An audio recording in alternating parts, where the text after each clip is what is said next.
up, get ready. It's going to be a very, very intense journey. Hey everyone, and welcome to episode 43 of Frame Skip, your weekly video game podcast where us people get together and talk about video games and whatever else that's happening in the nerdy world of Earth. I'm your host for the day, Austin Eller. I'm joined by George Cam Newton Loftus. How's it going, George? Pretty good. I thought we were going to get Matthew Stafford, but nope, he's going to the Rams. Have fun with that in the NFC. Yeah, I was surprised. I thought we were going to get him too. But, you know, he's mildly disappointing, so I'm somewhat glad we did not get him. Yeah, I think he's awesome. He puts up monster numbers every year. And granted, it's always like fourth quarter garbage time numbers, but like the dude's not a bad quarterback. I do think he's a strict upgrade from Jared Goff. Yeah. But it's just, when are the Rams ever going to have a first round pick? Like, they haven't had one since they picked Jared Goff.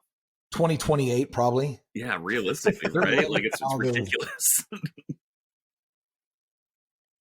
And I'm also joined by the coach, Kyle Newman. How's it going, Coach? What's up, bro? It's going okay. Okay. Newman. How's your week been? Good. Usually like the first 2 or 3 days of the week, I'm like writing a book almost, like a math book. Because we have to not only teach our lesson online, and now it's both. So I'm starting to get students in class, but we also have to provide a packet, right? Right. And so I don't want to be that teacher that just, you know, pulls from the online, you know, the lessons online and just give it to them, because those are like horrible. Right. So I just spend a lot of time writing my examples like in book format, but I use PowerPoint, right? Because I could get around it, copy pages real easy. So that's like the first 3 days of my week are like, I'm just pounding away trying to write the best and easiest, the most user-friendly, I guess, lesson for people that don't have technology.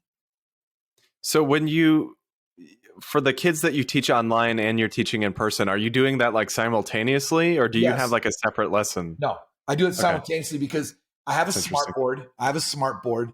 And so my main computer is hooked up to that, which I log into Teams, but my laptop is the one that I have the lesson, and I have a stylus.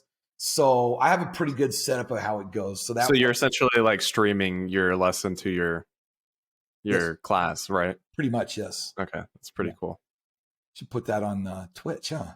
Yeah, you should stream that on Twitch. You would get a lot of views, honestly. Khan Academy #2. I know, right? I mean, kind of though, right? Like, I don't know. Like, I feel like if I had like a 6-year-old or a 7-year-old, I don't know how old the kids you're teaching are. 14 and 15. Okay, 14, 15. All right, yeah, screw it. Yeah, if I had like a teenager, yeah, I'd throw that on in the background. I'd be like, no, like, just like, what else do you have to do? Right. you know, learn something. Damn it. There was a short period of time, and I only did this a few times, but I was streaming like myself learning Japanese on my Twitch channel, and this was like when I wasn't really doing anything with my Twitch, and like the 2 to 3 times that I streamed it, I had like 20 people watching me, like out of nowhere. So I guess I don't know if it's like people just want to like learn stuff, but truthfully, like you really could stream it on Twitch and you'd probably get some views. But yeah, I don't think the district allows. No, it. I know that's probably good. Yeah, but that's cool though. Yeah. It's tiring, but you know what? At the end of the day, like I feel good because whether it's good product or not, I know I'm doing it the right way. I'm not taking the easy way out, you know? Right.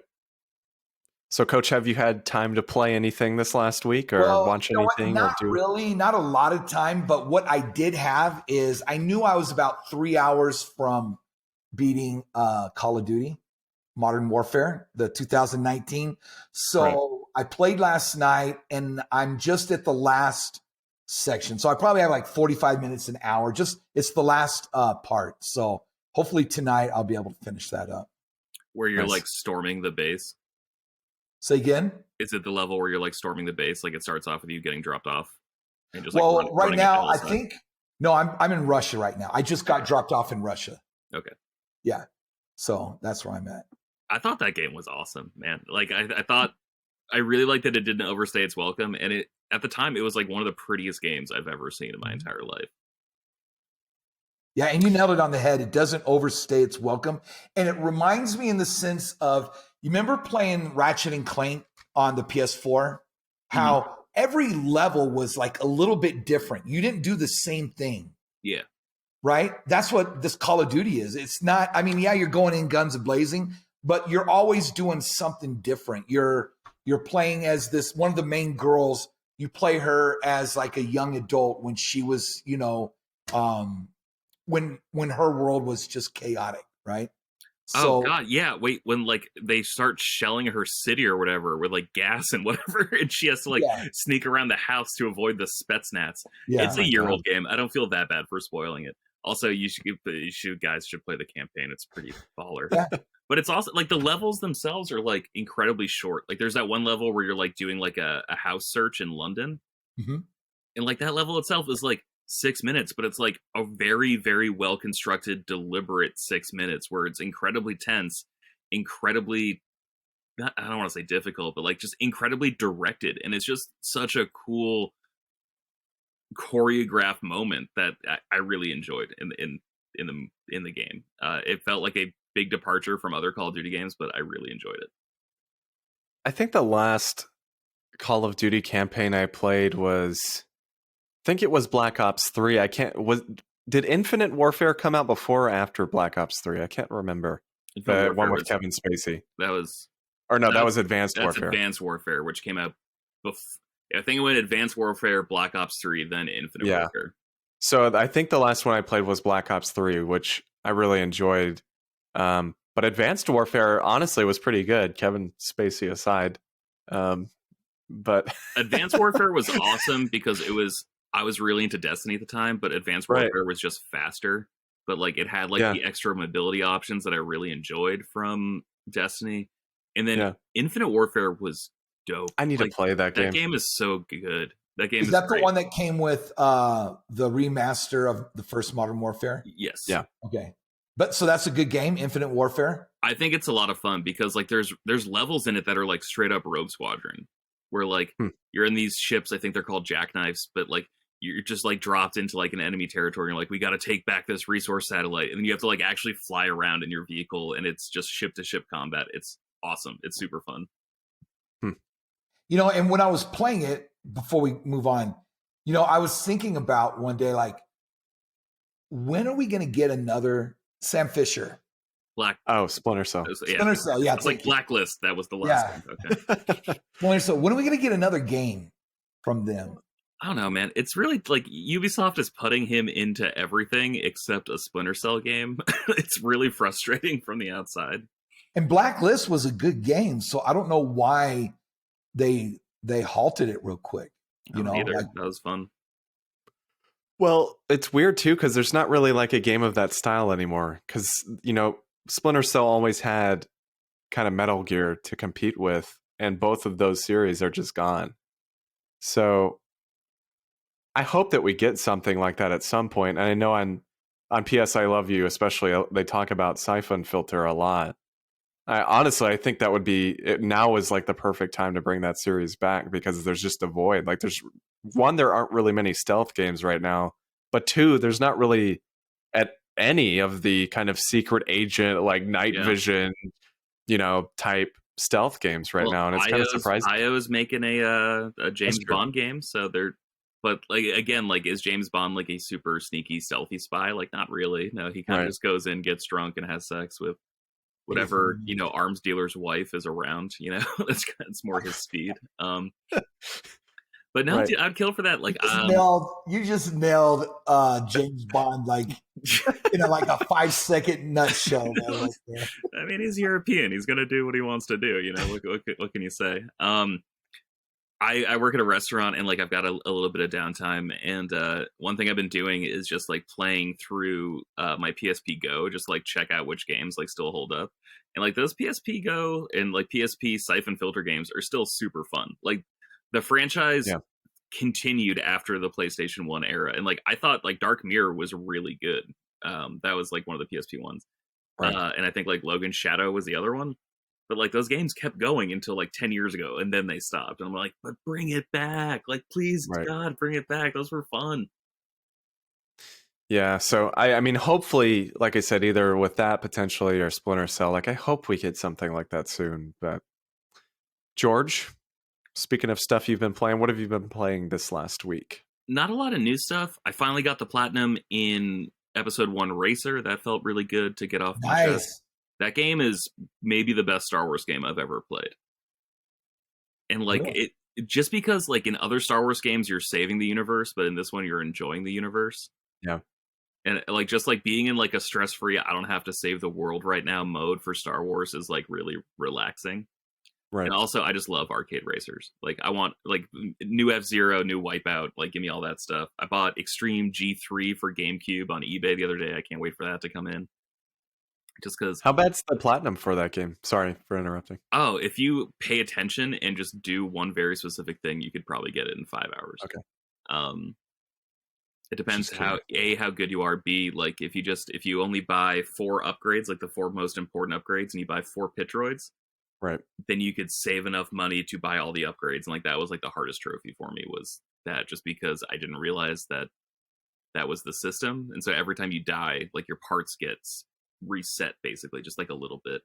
And so one trophy is you have to buy all the best parts. And if you're always repairing the parts, then you don't have enough money to buy new parts. And so like that was what caught me up. Right. But yeah, platinum Spyro 2, and then I platinum Spyro 3 actually like just like 2 hours ago, and that felt great. Those games are super fun. Those games are really special. I never played them growing up, and I'm kind of glad I didn't, just because the art style in the remasters I think is how I would want to remember it. But like now I don't have to, like I'm not battling nostalgia for that. Like I'm just playing with what I was exposed to, which was Spyro 1, 2, and 3, the Reignited trilogy. And those games are great. Probably not as good as like a Nintendo platformer, but really good for like a third-party platformer. Do you have a favorite? Probably Spyro 3, just because it's so weird and you get to play as a whole bunch of different characters. Yeah. There's like weird hidden like skateboarding levels, which I'm really lucky that I didn't have to 100% the game to get the platinum, because I'm stuck on like a skateboard race against some dinosaurs, I think. And it's like one of the most infuriating, like I want to snap my controller into like that. 7 times in a row I was in first place until the very last second, and then 3 people passed me with like 8 feet to go, and I'm just like, okay, I'm done. Like I just don't know how to do this. But that is all I've been playing this past week. One of these days I'm going to get back to those games. Coach and I were last summer we were gonna play through Crash 1, 2, and 3 and CTR and Spyro, and we just never got around to it. I guess because time. But I picked up Spyro and CTR, and I haven't really played either of them yet. So at some point I need to play those remasters. I want to grab CTR when it's on sale. And you actually are the reason I did this, because the first podcast I ever came on was over like last summer, and you were talking about Crash Bandicoot and playing with Coach, and that was what made me want to check out this group of platformers. Like Crash is probably up next, but I've also got some surprises. Coach, you might want to be on next week's episode if you can, because I'm going to have some thoughts for you on a certain game. Okay. And I think I'm finally going to start playing PlayStation 5 games on my PlayStation 5. I'm very excited. Yeah. So, yeah, if you do pick up CTR, though, we'll have to play. I know Coach and I have it, and I don't think we ever played together, but that would be fun for us to all play together. So there were 5 worlds or 4 on the first one? And Crash Bandicoot? Yeah. I think in the first game, I think it was 3 or 4. Okay. So I'm at the last stage right before the last world. So I'm over halfway through. It's just that, I don't know. It's infuriating. Yes. But I haven't got to that one level that you guys say is just impossible to beat. Spyro is so much better than Crash. like Absolutely. It's just a better made game. I don't know why people argue against that. I mean, I love Crash. I think I love it. I love all 3 games. But I mean, I'm just biased because I played more of Spyro when I was a kid. That's the reality. But I love Spyro more. So it's such a good franchise. So how about you, Austin? What have you been playing? Well, George, it's funny you asked. Speaking of PlayStation 5, I did get my PS5 last week. I think I mentioned on the last episode that I had ordered it successfully, which I don't know. Maybe I should have invested in GameStop stock or something before the world ended. Maybe I would have been lucky with that one. You never know. But no, seriously, it was super lucky that I was actually able to buy one. But I did get it, and I haven't had like a ton of time to play it so far, but I did play all the way through Astro's Playroom, I believe is what it's called. I always get confused because there's like multiple Astro games. Yeah, there's that and like Astrobot Rescue Mission VR. Like, poorly titled game. Yeah. What'd you think though? What'd you think? That I love that one. It was fantastic. I platinumed it. I did everything you could in that game, and the thing is, like, everyone thinks about Nintendo as having this kind of storied history of all these kind of nostalgic, games or systems or whatever it is that you can look back on. And even though Sony, or PlayStation in particular, rather, hasn't been around for as long as Nintendo has, you can play through this game and see that in Sony's or PlayStation's, I guess, 26, 25-year history, there's still plenty there to reminisce on. Like, you go through and you collect like the multi-tap, and you have like a 3D model of a multi-tap that you can just look at. It's beautiful. Or I don't know, the Buzz toy for the PS2, for the Buzz trivia game. It's like stuff like that you just don't really think of. Well, that and like I think Elijah said he had one, but like the PSP like GPS dongle that you could like put on top. Right, the camera and the GPS for the PSP. It's like all these things that are, the only one I had of those, I guess, was the multi-tap and the Buzz controller. But it's just these things that I haven't thought about in 15, 20 years. And the game itself is like wonderfully made, but just kind of seeing it as a way to like look at all these past experiences and memories I've had with PlayStation systems and kind of a fun and entertainment based like format. It's brilliant. I don't know what they can do with that moving forward. I want more Astrobot for sure. Like, I want a full Astrobot game. And I know it's not going to be the same. I know there's only, they can only do so much as far as like PlayStation nostalgia goes in a game like that. But, even walking up, obviously for those that listen to the show, you probably know that Monster Hunter or Ape Escape, like those are some of my favorite franchises. And like even going up, there's like a spot in the game where there's a robot like in a bush, and he's got like a little fire like light. I don't know what the word is, like the flashing light that's like on a fire engine. He's got it on his head, which is a reference to Ape Escape, because the monkeys have that on their head, and like there's a character standing in front of them that's got like a net, and it's like, I've never seen a reference to Ape Escape in any other like PlayStation game before. Like, this is brilliant. So, you have, it's just crazy. I love it. All the hardware in Astrobot Playroom. So like, screw it, man. Like, let's talk about some games. Like, let's have like Astrobot go to like Twisted Metal world. Let's have him go to the Ape Escape world and just like do an Astrobot take on the aesthetics from that game. Like, I think that could be a sequel, and I would buy that day one, because that game is just fantastic. It's so good, and it's like I said, it's so good at like making you relive that nostalgia in a way that I wasn't really expecting when I played it. Like, I knew there would be stuff from games and just kind of hidden here or there, but like I wasn't expecting, I know this is a newer game, but I wasn't expecting to see like a Gravity Rush reference in this game, like a game that not many people really talk about, that was kind of a niche audience type game. And there is, there's a Gravity Rush reference in the game, which I loved. But it's nonstop references. It honestly, I would say it's like the Ready Player One of PlayStation games. Like, it's throwing all that stuff at you, and it's just constant, and I loved it. So I think that's fair to say. But like a not controversial. Yes, correct. Yeah, it's just wonderfully made 3D models, completely benign references. Yeah. Yes.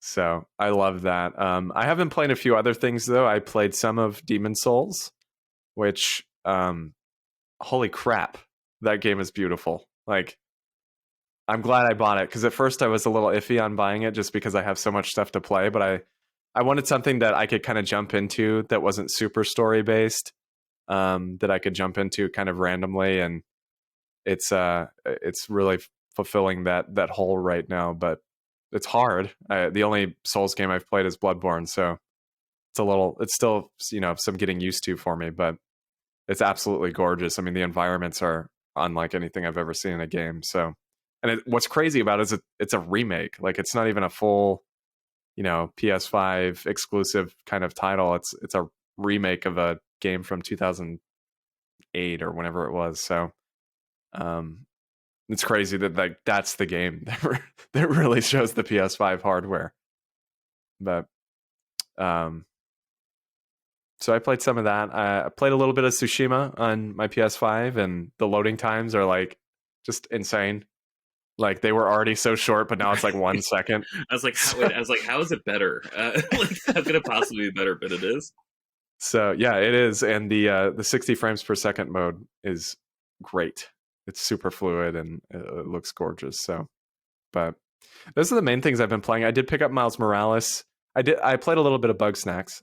And I don't want to comment on it too much because I've only played about an hour, but I like it so far.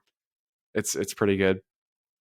But so far, I mean, I love the PS5. It's a massive system. It's humongous. But the controller's great. I love the controller. It's such an upgrade from the DualShock 4. I like the DualShock 4, but I definitely prefer kind of the Xbox style of controller. This one's a little meatier. Yeah.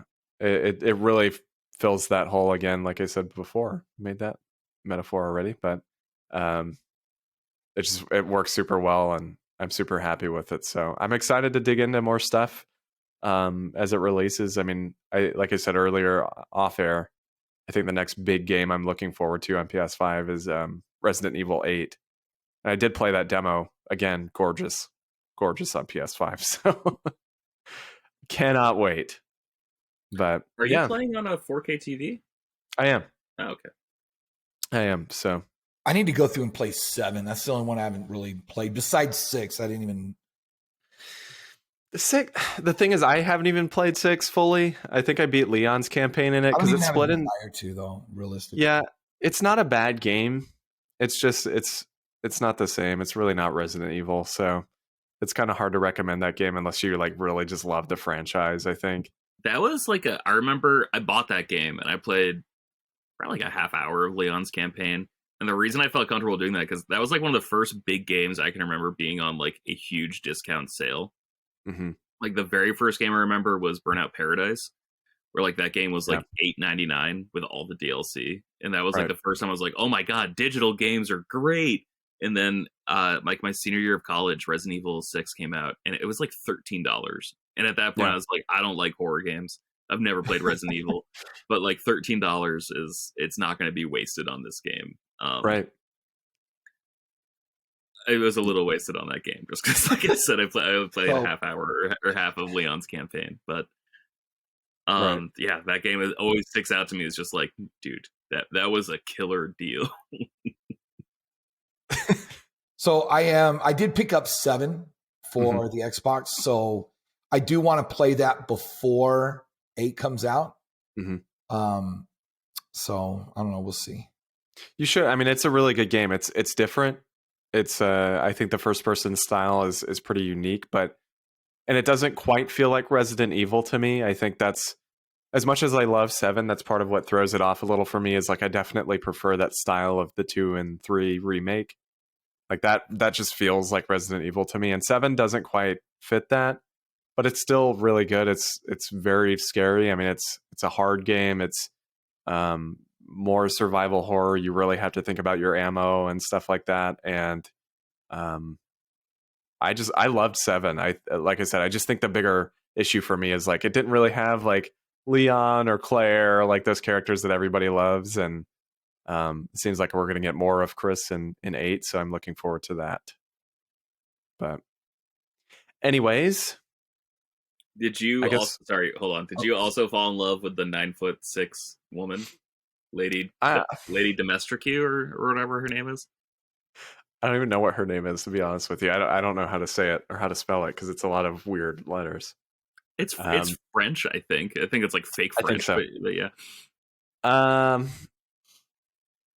No, not really. I think the whole internet has been like taken aback by her, but I'm like, okay. I mean, she's just like a gray woman. Yeah, that's actually why Elijah's not here. It's because he's working on his proposal and wedding vows for Lady D. And gonna be honest, I don't know that I would be interested in a 9 foot 6 inch tall woman. So yeah, that's where you lose me. I get it.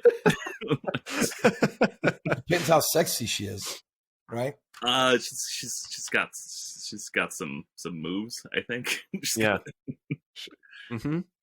Right. Okay, before we move on, this is totally off topic, but it is in our realm of geekdom. Okay.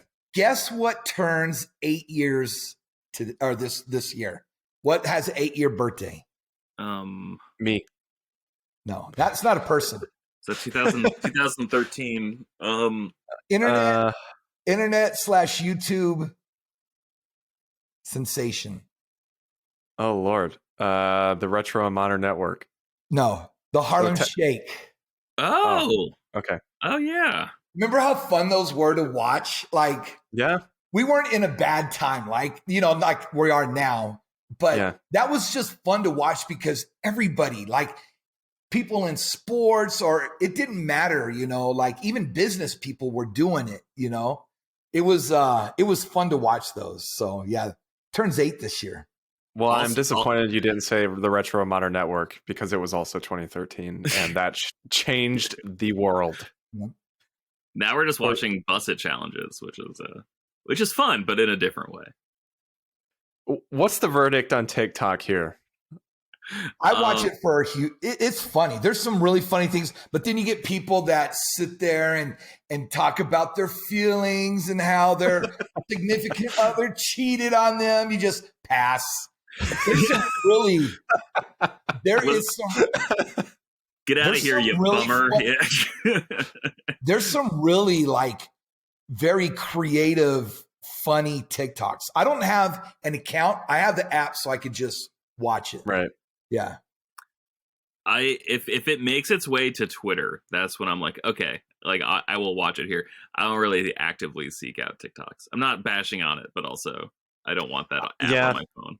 I had an account, I had an account, and I had the app installed on my phone, and then there came a point where I was like, yeah, maybe I should just uninstall this.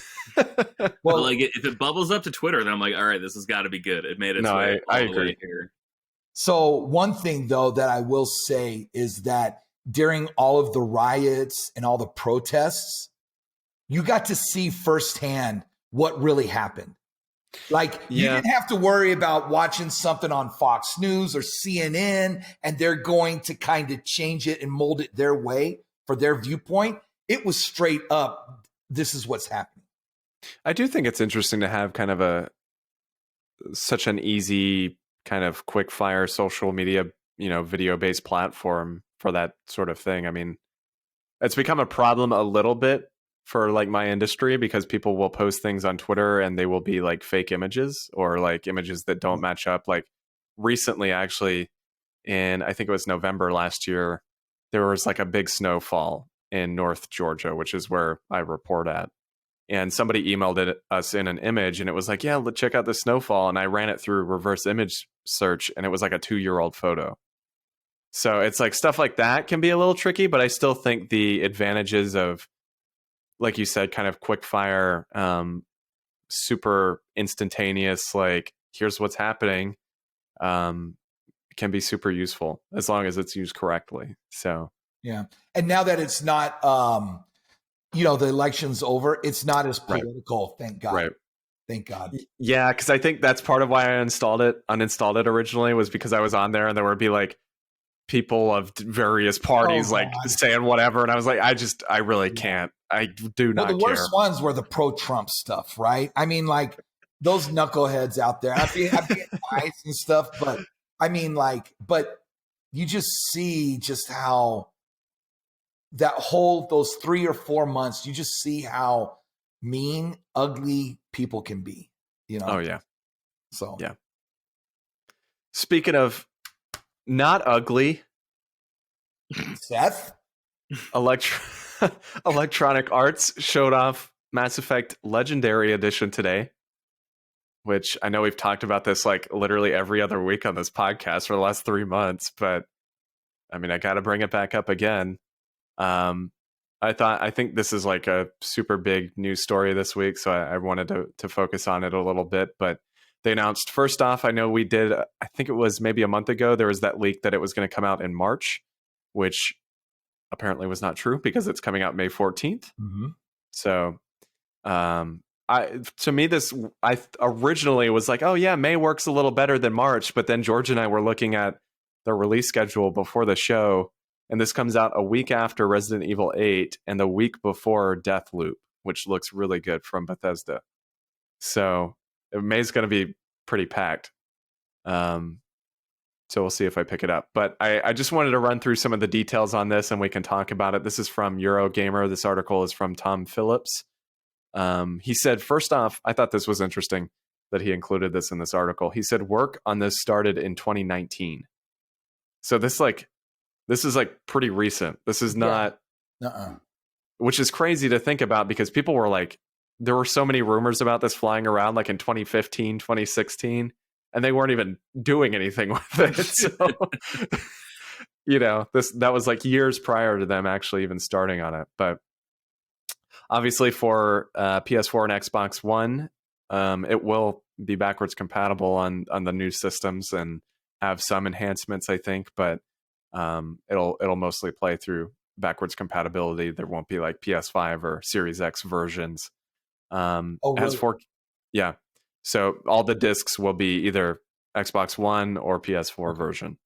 Has 4K support, HDR support, 60 frames on PC and consoles, but only from PS4 Pro and Series or Xbox One X onwards. So if you're playing on a PS4 original or X1, I'm assuming that it's just going to be maybe 30 frames or like a unlocked 60 frames where it's trying to hit 60 frames, but can't do it, at all times.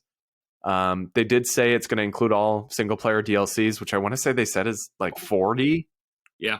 Which I did not realize there are that many DLCs for these games, but I think that's including like skins and I would assume guns and stuff like that. Multiplayer stuff, yeah. Well, speaking of multiplayer, there's no multiplayer. That sucks so much. Yeah, I was disappointed with that one.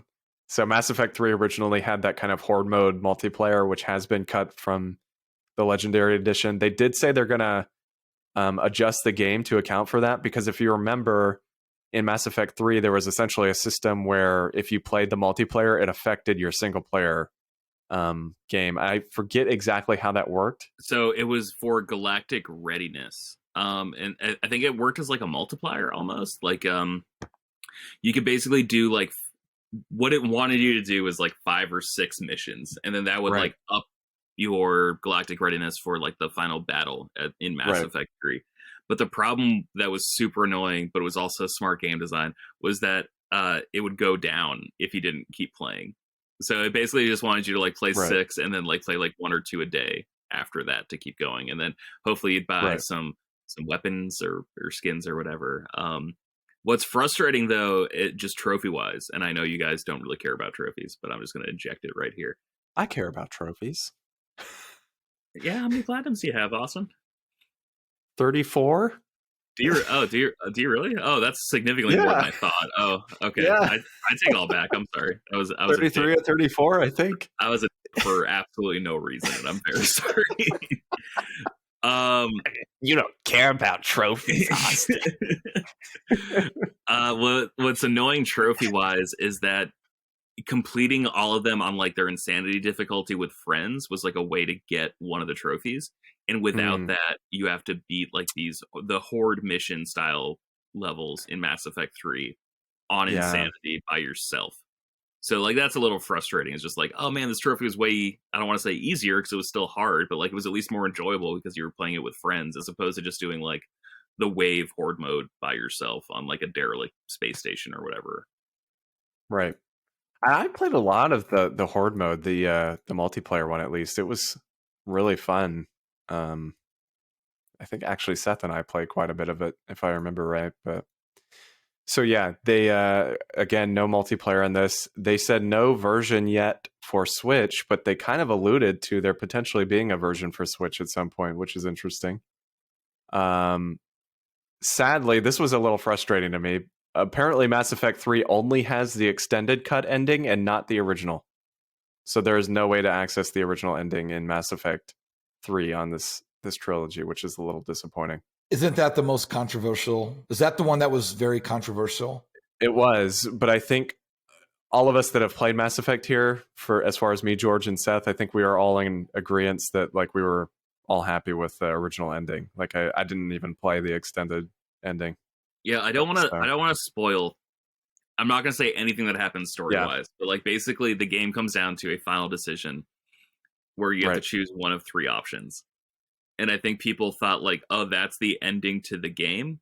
It's just like every other, like I guess they thought it didn't feel super significant just because that's what you've been doing the entire game, is just like making one of 3 choices, either neutral, Paragon, or Renegade.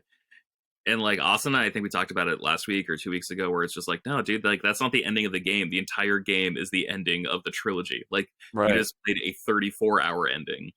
Right. It didn't boil down to this final choice. It was every other choice you've ever made. Like, and so I think we're a little bit more forgiving. That is a bummer, but also I've never played the extended cut, so I'm excited to actually see that. Yeah, I am excited to give it a shot. I just wish that it was like still an option in some way, but so that's the overall stuff. The big thing here that I think is the most important of all the news they talked about is that first off, Mass Effect 2 and 3 are getting some touch-ups, like they're getting some graphical improvements, and I think they're getting a few like enhancements as far as controls and things like that go. But Mass Effect 1 is getting a lot of improvements. So this is just like a super short list, and there's a lot more than this, but I couldn't go over all of it in a short time span. But they're going to be improving the Mako vehicle, the driving experience, which, I mean, that was like one of the major complaints about that game, is how bad the driving is. Wasn't that bad, but all right. Yeah. Okay. Well, it sucks, George. So it's awful. I hate it. Terrible. Trying to hit anything while you're driving that stupid vehicle. Ugh. It sounds like you're really bad at the game, and that's your bigger problem. Well, they're fixing it for people like me either way. So apparently they're changing some combat. I didn't really go into depth on that, but they're going to be changing it, I'm assuming, to make it a little more akin to 2 and 3. I think they said they were working on the cover system. Yeah, because the cover system's pretty rough in 1. It's it's barely there. It's barely there at all. Right. And then this was pretty big to me. They're going to be changing the Citadel lifts, which they're like elevators in the Citadel. And in the original game, it would take like a minute and a half. Like once you walked into this elevator, it would like take you down to the next floor. And it was essentially a loading screen, and it just took forever. So in this game, they're changing it. Apparently, it's only going to be like 14 seconds long, which is pretty good. It's still pretty long for a 13-year-old game, 14-year-old game. Well, the interesting thing there is I don't know. I'm assuming that's on PS4 and Xbox One. So I would assume on PS5 and Series X, it's going to be even shorter. They're doing remastered character models. They're giving you the option to play as the default FemShep from Mass Effect 3 all the way through the series, which is big. And then lastly, they said they're doing tens of thousands of updated textures, shadows, shaders, visual effects, lighting changes, all that stuff for Mass Effect 1. So if you go and look at the trailer and look at footage, it looks drastically different. Like it looks like a major upgrade to me. I don't know if you guys have seen it, but it really looks like they're taking, I mean, it doesn't look like a 2021 game per se, but it looks like they're taking a game from 2007 or whenever that was and making it a game from maybe 2014, 2015. Like it looks pretty good. Yeah, and like I still play my PS3 pretty regularly. Like just because a game came out in 2013 doesn't mean it's bad. So there's a lot of really enjoyable games from 2013. And I think it was 2012, but Mass Effect 3 happens to be one of them. So shut up, you babies. Game rules. The game is so good. It's the best one. It is the best one. Absolutely. Kind of like Coach, how are you gonna Dark Knight Rises is the best Batman movie. Exactly. you gonna play these games, Coach? Yes, I am. And I'm really Please. excited. I'm very excited. And I'll tell you why. Because all the way up until the first week of May, if you're a teacher that your kids have to test in a subject that's tested by the state, you're super stressed. I mean, you're working hard and in overdrive, right? So this comes out right after all of that. And then I'm going to have my entire summer just to really get deep into this series. I've never played it before. I love sci-fi. So I've always been tempted to try it. But just the thought of like 5,000 hours worth of story gameplay, I just never had the time. But it's actually way short. Like everyone, I think that's a big misconception about this game is that like they're not super long. No, they're like under 30-hour RPGs. Like and some of them are significant. Like I think the first Mass Effect, if you do everything, is probably about like 28 hours. And then the second one, if you do everything, it's like 22 hours. And then the third one, just because of multiplayer, like I don't really know how to gauge how long that was. But it didn't feel, and I never played all the DLC for 3, so I'm excited to visit that too. So I don't know how much that like buffs out the longevity of the game, but they're not like, it's not like Final Fantasy X, you know, like it's not like you're not going to be spending hundreds of hours with these. You might spend 100 hours with all 3 of them. Right. Yeah, they're each probably, I would say, about 30 hours. I think I want to say I beat each of them within 30 to 35 hours. So, and that was with doing like quite a bit of stuff. So they're really not too long, but it's just a phenomenal series. And again, I know we've talked about this specific Legendary Edition like multiple times in the last 2 months on this show, but I just can't wait. I mean, I would really recommend going online and looking at the changes because it is a major upgrade, at least for Mass Effect 1, and I cannot wait. You know what's cool is we don't know about a lot of games after like May, June-ish, you know? Yeah. But there are some good games coming out the first 5-6 months, 4 to 5 months of this year. I don't worry. Yeah. We're going to talk about some of them for my topic. Don't worry about it. Oh. We got a topic? I got or not George, a topic. Fire it. Let's go here, buddy. All right. All right. So I did a lot of research, and when I say I did a lot of research, I mean I went to gamesradar.com and I looked at their video game release date tab. Let's go to. It's the first week of the month. It is February 2nd. So I just want to like briefly go through what's coming out in February. And I figured like it's gonna be a recurring thing. So like the first of the month or first episode of March, we could talk about what's coming out in March and so on and so forth. But first up, February 2nd, actually a bunch of stuff came out. Apex Legends Season 8 Mayhem, Control Ultimate Edition, Cultist Simulator Initiate Edition. That's coming to Switch. Destruction All-Stars, Luciform, Valheim, and then February 4th, Odysseus Cosmos and his Robot Quest. I'm interesting. I think these are like the only real PlayStation 5 games that come out this month are Control Ultimate Edition and Destruction All-Stars. Anything from that week jump out at you guys? So you said up to February 4th, right? Yes. Okay, one game that's not on that list that I'm already pre-ordered is Blue Fire. Ooh. Oh yeah. Talk to me about Blue Fire. I know you're really excited, or I know the Frameskip Twitter account is very excited about Blue Fire. Yeah, well, I heard it's excited. Yes. So remember, we were watching that the Indie Direct. It came out on one of the Indie Directs last year in the summer, I think. So we were going to try and get them on. We had communication with them, and they just weren't able to get on because of the crunch or whatever. So I don't know. You're running walls, so it kind of feels like Jedi Fallen Order / Assassin's Creed, but they're saying it's like a mixture of like like Mario 3D World and maybe like a Zelda game, a 3D Zelda game. So it'll be interesting to see how it plays. But it comes out on Thursday, so I thought that was odd that it wasn't Friday, but because usually games on the Switch come out on Friday, but this one comes out Thursday. So I pre-ordered it. It's installed, ready to go. Awesome. Yes. All right. Next little section of games. This one, Werewolf the Apocalypse Earthblood. That comes out February 4th, February 5th. I think it's a slash mark on my webpage. But man, my buddy Fabio, who's been on this podcast before, like with Elijah and I, to talk about PlayStation 5, he is beyond excited for that game. He is legitimately really, really excited. What is this? It is like an open world RPG where you're playing as a werewolf, and I think there's a big anti-capitalist message. And if you've seen Fabio, you would know that's just right up his alley. So that's a big one he's excited for. I need to do more research because I am trying to play games outside of my comfort level. Kinetic Edge comes to PC February 5th. Neo Remastered, the complete edition, comes out February 5th. Yeah. Which, that was Team Ninja, right? Yes. Okay. There's two very similar sounding development studios, but that was Team Ninja. Yes. That was like their take on a Souls-like.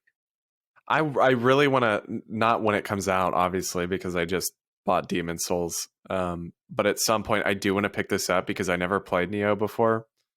And I've heard from a lot of people that it's actually like really, really good, both of them.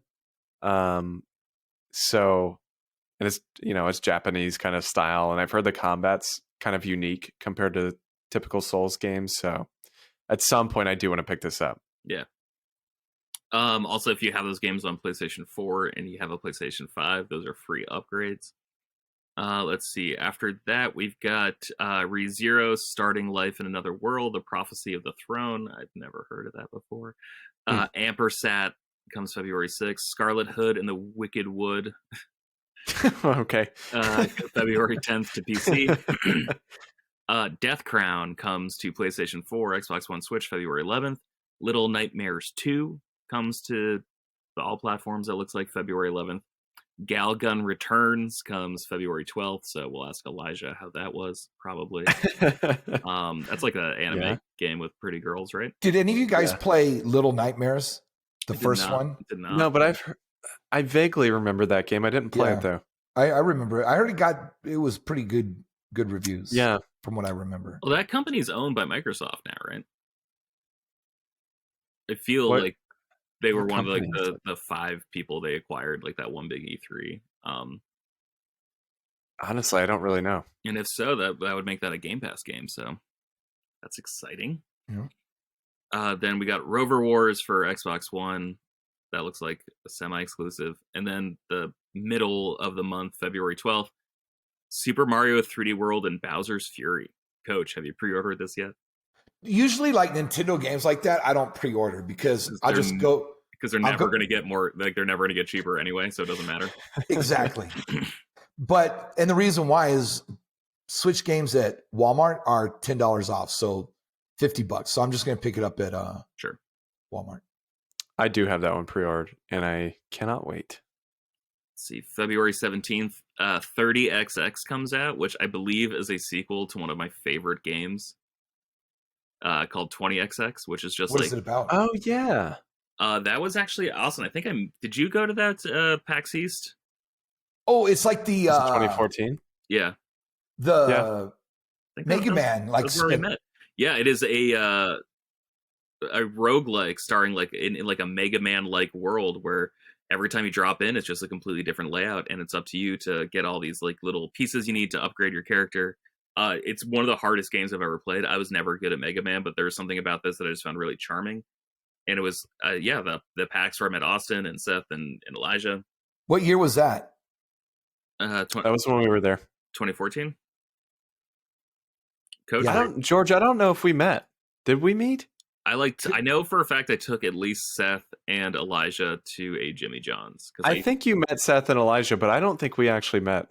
Is it because you were too young to actually like legally cross state lines? Yeah, I was 7. Wow, you're because we all went to that one in 2014. Yeah, you were there too, Coach. Yes. Yeah. So yeah, we were like all there. Wow. But that also, like back when I was on my other game podcast, press start to play. Ray showed up and Rohan showed up. We got everyone except Taryn. When did you guys have time to? Because we were all together, weren't we? honestly, I don't really know. The only one that would be by himself sometimes was Elijah because he had his friend Chris, right?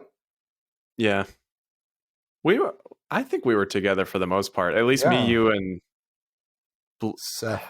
Seth and Blake. Yeah. Blake. Anyway. Blake. Yes. All right. We got to get that dude on. Sorry. You're fine. I don't want to interrupt talking about Balake. But the last chunk of games, King of Seas, February 18th, Ultimate Adom, Caverns of Chaos, Persona 5 Strikers. Yeah. What is that game? Is that the rhythm game or is that a soccer game? No, that's the Muso. That's the one that's like Hyrule Warriors. Okay. Yeah. Are you grabbing that eventually? Probably not right away, but I'm definitely going to eventually. Yes. All right. I'm interested in it because I love the videos that Joker is in. I think he looks freaking cool. So, oh yeah, the art design for that game is brilliant. Yeah. After that, we've got Rogue Heroes, Ruins of Tessus, Code Realize, Wintertide Miracles. A game I'm actually really excited for. Ghosts and Goblins Resurrection. Bless your soul. You excited, Coach? I mean, yes and no, because it is old school, but that was hard, dude. That's just hard. Yeah. It looks so pretty. I love the new art style for it. It just looks gorgeous. So I'm excited. I've seen a few people complaining about it, but I think it looks good too. I don't really know what the problem is. Yeah, I have an issue with how it looks. Yeah. I'm excited. I'm going to check it out. After that, Hellpoint, which is a game I've never heard of, but looks like a Switch semi-exclusive. And then Bravely Default 2 to close the month out, February 26th. Did you guys play the first Bravely Default? I never did. I always wanted to. I've heard it's pretty similar to like old school Final Fantasy, so very, yeah. It felt like Final Fantasy V. Well, oh wow, yeah. I guess from what I've read, Final Fantasy: The Heroes of Light, that was like the precursor to Bravely Default, but I don't know because I haven't played. I have it, but I just haven't played it. That would make sense because that game was balls hard. That game was so hard. And like the art style, I think, it looks a little bit more like that. Like it's not quite chibi, but it's also not entirely not chibi. Right. Bravely Default, I thought was really good. That was like the first like JRPG I got my teeth really sunk into. Are you interested in the new one? In Bravely Default 2? I haven't played Bravely Second. Okay.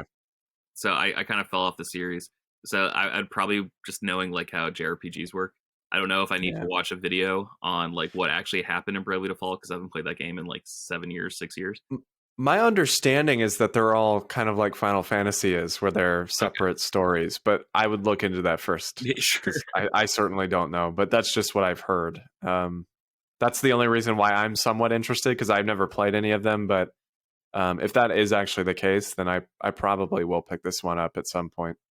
I'll be tempted, just not full price. Right. But yeah, that wraps up February. We'll be back in March to talk about the big games coming out in March.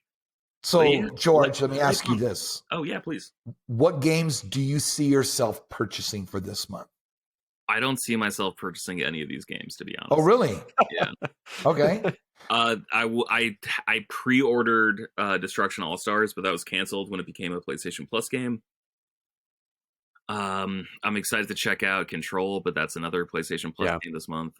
Super Mario 3D World is the most tempting because I think that game is phenomenal. Like I think that's just like an incredibly special Mario game. Yep. So that's the most tempting one, but realistically, probably just Ghosts and Goblins at the end of the month. Well, if you do get Ghosts and Goblins, let me know, and then I'll get it, and then we could play and talk about it or whatever. A little book club, hell yeah. Have a therapy session when you cry.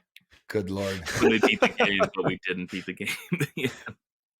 No, as far as those games, I think the one I'm most interested in, aside from Control, just because I already own it, is Destruction All Stars. I haven't played it yet. It's on my PS5 right now, and I'm probably going to play it after we're done recording. But it's like a PS5 exclusive game. I forget what team made it, but I know I'm pretty sure it's a Sony-owned team, if I'm not mistaken. It was originally going to be a PS5 launch game, and then they pushed it back, which I think was a good idea because now they've got something that is kind of in this, weird time for games where, I think more people would potentially play it. But it looks good. The gameplay looks pretty good. It's kind of like a destruction derby type game and looks super fluid and really pretty on PS5. But I'm looking forward to playing that one. Yeah, looking at them, they pretty much were a port studio, it looks like. Like they brought Goat Simulator to consoles. Looks like they did Geometry Wars 3 was like a big one they did on their own. Oh, so maybe they're not Sony owned. Doesn't look like it. And then they co-developed Need for Speed Payback with Ghost Games. Huh. And then just not a lot of this looks familiar. That's interesting. For some reason I was thinking it was like devs that had worked on Wipeout or something like that, but maybe I'm completely wrong. I don't know. Kind of, sort of. It's X Bizarre Creations employees. It is in Liverpool, but like it looks like it's like their first big one. And Bizarre Creations, they're the ones I think who did like Blur. Was like their last big game. Oh yeah, Blur. Wow. And that's a throwback. And then they did Project Gotham Racing. That was their series. Yeah. Huh. Well. So I mean, like super like talented people. Like if they pulled this studio into the next one. We've all played Game Dev Story on iOS. We know you have to do a lot of port jobs in the beginning. We know that. We've all been there. Right. Yep. So, Coach, is there anything you wanted to talk about? You have any? No, but I just wanted. I've been doing a little bit of research the last couple of days. Have you guys played the Dark Forces / Jedi Knight series? Have you played any of the games? Yes. I played a little bit of Dark Forces 1 or whatever it is. I think there's a few, right? Yes, there's 4. Okay. So I've only played a little bit of the first one, and it was on the PlayStation 1. So it was like kind of not the place to play it. But it wasn't the worst on PlayStation 1, but yeah. No, it wasn't awful. It was definitely a PC game at the time. Right. Yeah, I played that PlayStation 1 version. And I've played a little bit of 2 and 3 because like they actually remastered them kind of recently and like re-released them on current consoles. I didn't know that. So I can't tell the difference between them, but like the one I played more is like the one where you're like flying to Yavin in the beginning, and then like stormtroopers are there, and you have to like protect the Jedi Temple there. But it's super fun. I like that you can like go back and forth between a lightsaber and a blaster. And the cool thing is there's screenshots, but you remember in the last half of this season 2 of Mandalorian when we see Moff Gideon and the Dark Troopers, right? Mm-hmm. Yes. Okay. That's where that originated from, was that game. The first one was good, but they weren't machine. I guess they were actually clones or something like that. But it was like an Iron Man suit because like I remember having that figure, and that was like the first like EU figure I ever owned. I'm like, what the hell is this guy's story? Like, yeah, there was 3 phases of it too. So I don't know. I was thinking about maybe getting into it at some point because I've always wanted to play the first one, because it looks and feels like Doom. Doom 1 and 2. It looks and feels like Doom 1 and 2.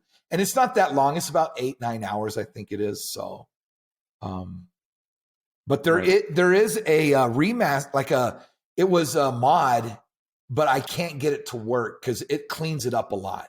So, but yeah, I just want to know if you guys played any of the games in the series because I did pick up the 2. It's Jedi Knight 2, Jedi Outcast, and Jedi Knight, Jedi Academy. Okay, those are the ones that re-released last year. Those play really well on new consoles. Like everything bad about it is just like aesthetic choices made at the time the game was designed, but like everything runs great on PlayStation 4. And I just grabbed Jedi Knight Jedi Academy. They were just on sale recently. They might still be on sale. I think PlayStation Network has like a retro and remaster sale going on. They do. So you might be able to grab those for like $10, at least on PlayStation. But they're also available on Switch. They're available on Xbox One. So they're just I picked up the physical copies through limited run. Are those still available? No. Yeah, right. How much will you sell them for? All right. Well, I guess that about does it then. So we'll just keep it at an hour this week, unless anyone has anything else to talk about. But I think that should do it. So we'll wrap it up. But we got it. As always, thank you all for listening. We're obviously available on basically everything podcast-wise. I mean, you can find us probably under some rock. Honestly, you can find us anywhere. So we're out there. If you're listening on a platform where you can leave a review for the show, please do so. It really does help. It helps us get out there and get more exposure for the show. So please leave a review if you can. I know obviously the big one is Apple Podcasts, but I believe a few other platforms you can leave reviews on. If you want to send in a question for the show, we didn't have any this week, but you can fill out our question form at bit.ly/frameskipq. That's bit.ly/frameskipq. You can also email your questions to us at frameskippodcast@gmail.com, or find us on our social media pages and send in questions that way. Our Twitter and Instagram are both at frameskippod, and our Facebook is facebook.com/frameskippod. You can follow each of us individually on Twitter. George is at GB Loftus. Coach is at frameskippod. Just gonna, keep making that one awkward every week. Love it. Elijah's at Loco Lizard Man. Seth is at Seth S. Taylor. And I am at Austin J. Eller. So that should do it for this week, guys. Thank you all for listening. We'll be back next week to talk about George's special purchase and can't wait. Something he's played on it. So Coach better be back. I will. For that one. I will. Better be back. No matter how big of a book I have to write, I'll be back. Okay. No matter if you have to work or not, you better be here. Yes. All right, guys. Thanks for listening. We'll catch you next week. Bye.